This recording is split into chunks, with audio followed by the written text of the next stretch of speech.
Welcome to the HellBound Horror Show, where we talk about obscure, fun, and terrifying horror media. Tonight, we are looking at an underrated slasher film that is definitely interesting and worth talking about. This is 1983's House on Sorority Row.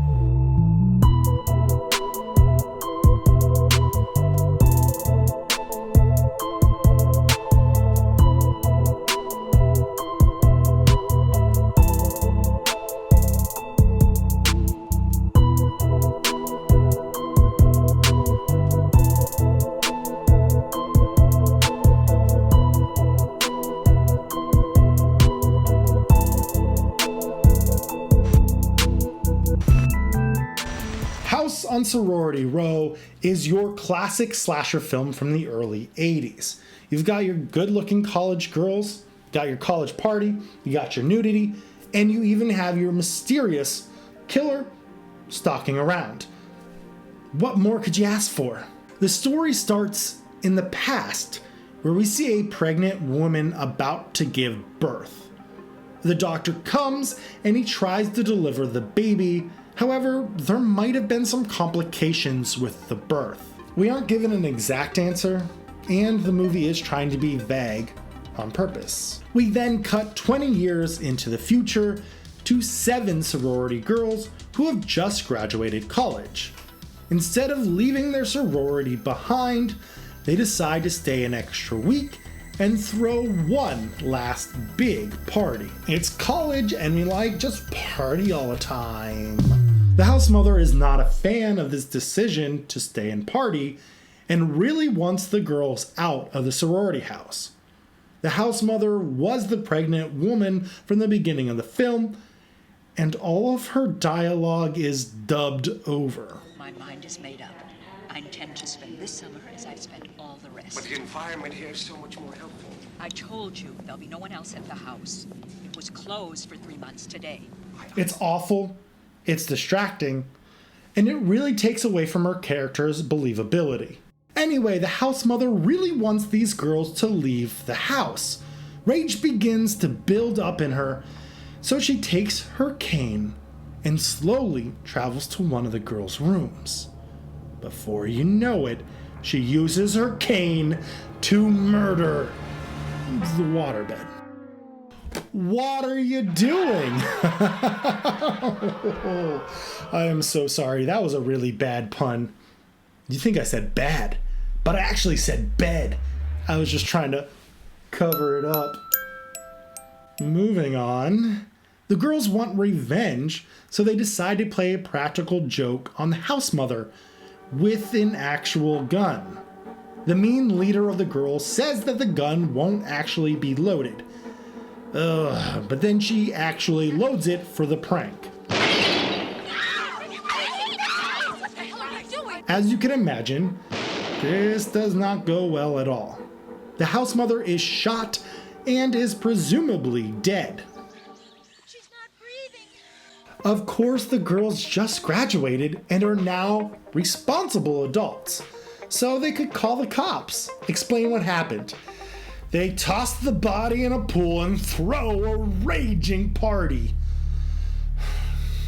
Get an ambulance, move it. Wait a minute. What good's an ambulance gonna do now? There might still be a chance. Hurry! Don't you realize what we've done? It was an accident. That doesn't matter. The pool. It's perfect for now. We can get her out tomorrow morning.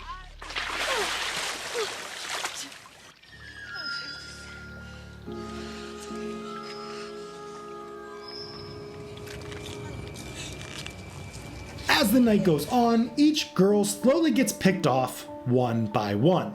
The killer is a mystery, and the stakes get higher and higher as the film progresses. The atmosphere is thick and ends with some interesting and colorful set pieces. It's everything you want and expect from the golden age of slasher films, and it doesn't feel like it was phoned in. It feels like there was a lot of work and thought put into it. A lot of the ideas are fresh and original, while some of it is weak and copied. I'm not sure why, but this film reminds me a lot of Black Christmas. Maybe it's the sorority house setting. Maybe it's the killer being in the attic. Heck, maybe it's even the red and green colors. It just feels like it was done before. However, there is some freshness and originality to it. Heck, at times it feels a lot like I Know What You Did Last Summer, which came out in 1997, almost 15 years later. We put her back in the pool and she was still alive. It was an accident. There was no accident, it was murder. What if he's still alive? It's this weird mix of overly familiar and inventiveness that makes this a fun movie to talk about. Is it perfect? God, no. The dialogue is bland and the acting is really flat at times. To some people, the movie may keep them guessing throughout the whole film, but to me, I thought it was pretty predictable. The movie goes way out of its way to try to convince the audience that there is this deep mystery, but if you know the genre and you know the tropes, then you're most likely gonna see through the ruse. My favorite tree in the whole world. But you gotta watch out for squirrels here, because they can jump real high. Here, you can use this one.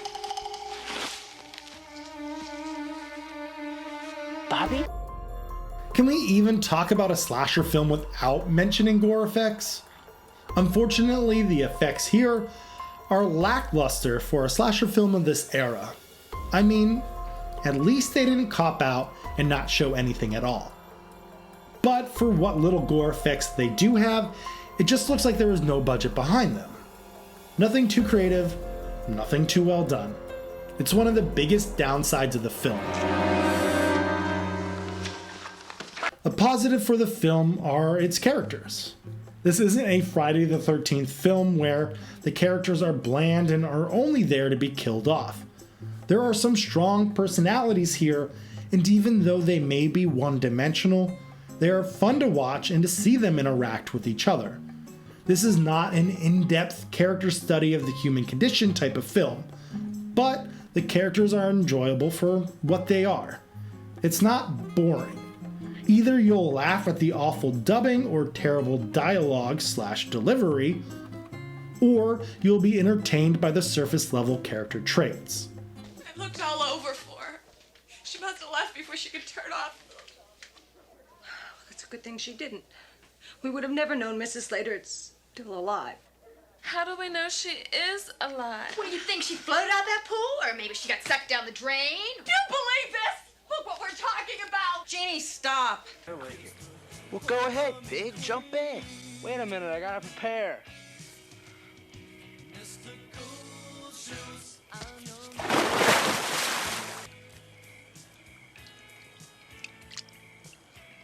I'm a sea pig.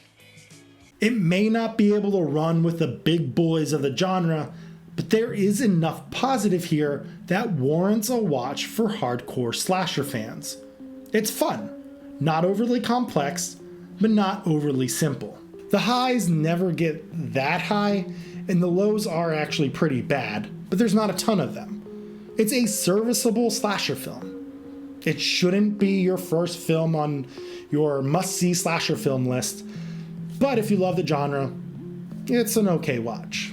I would rate House and Sorority Row 6 sea pigs out of 10. Thank you so much for watching. Stay healthy, stay safe, and take care.